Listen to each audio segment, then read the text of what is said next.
Assalomu alaykum.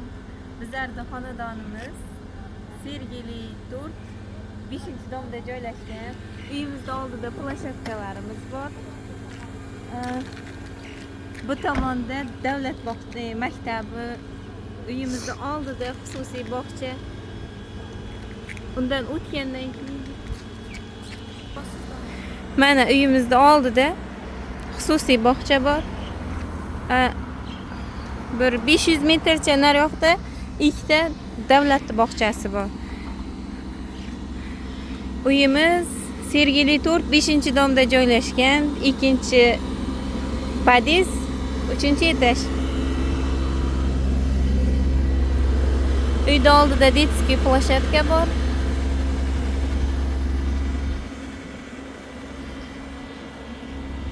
Mashina turadigan avtoturargoh ham bor. Besplatniy. Mana xonadonimiz 3-etajda joylashgan. Bu kirish qismi.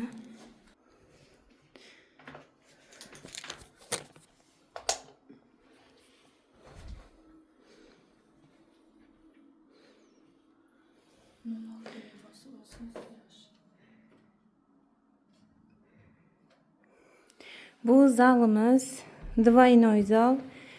Двойной zalni hisobiga 5 xonaga yuradi.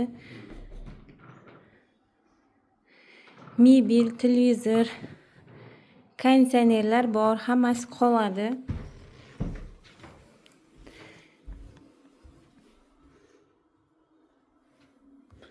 Bu yer detskiy xona.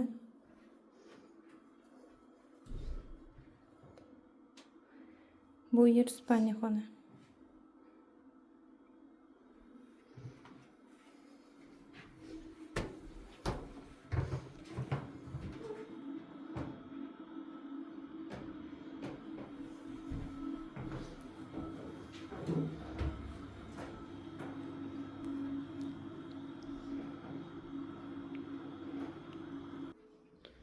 Bu hojatxona, hojatxonasi alohida.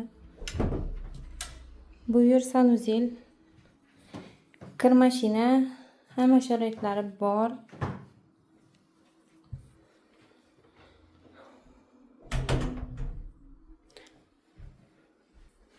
$500 ajratib qo'yib qo'ygan uyimizda sotmoqchimiz. Hozir pul srochniy kerak bo'lgani uchun srochniy sotiladi. Oyma-oy $500 dan pulini olib yursa ham bo'ladi. Har oyni boshidan pulni beriladi. Hali yana turib, shartnomani uzaytirib, bemalol kvartiraga odam qo'yib, $700 gacha maksimalniy odam qo'yib kvartiradan foydalansa bo'ladi, agar o'zi yashamagan taqdirda ham. Videoni boshida uyimizning manzili aytib o'tildi. Sergeli 4 5-domda. Men sizlarga orientir tushuntirib o'tsam, bu ko'cha Obihayot ko'chasi, Sergeli. To'g'rimizda bu tomonda yarmarka bor. Korzinka ham ko'rinib turibdi.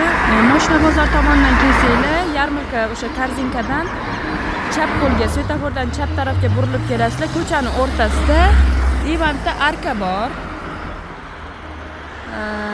Bu tomondan, betonka tomondan, yangi betonka tomondan kelsanglar, Xonobodning mostiga yetmasdan svetofordan o'ngga qayrilib kelasizlar. Mana shu arkani topsanglar bo'ldi. Mana shu arkaning yonidagi mana shu dom bizning xonadonimizda. Keyin bu tomondan, Naryo tomondan Xonobodga ketadigan yo'l yuzidagi metro tomondan kelsanglar, o'sha yerda Xalq banki bor. Xalq banki tarafdan ham kirib, mahallaning ichi bilan kelsanglar ham bo'ladi. U yoqda havas bor, havasni to'g'risidagi turgan dom, mana shu dom.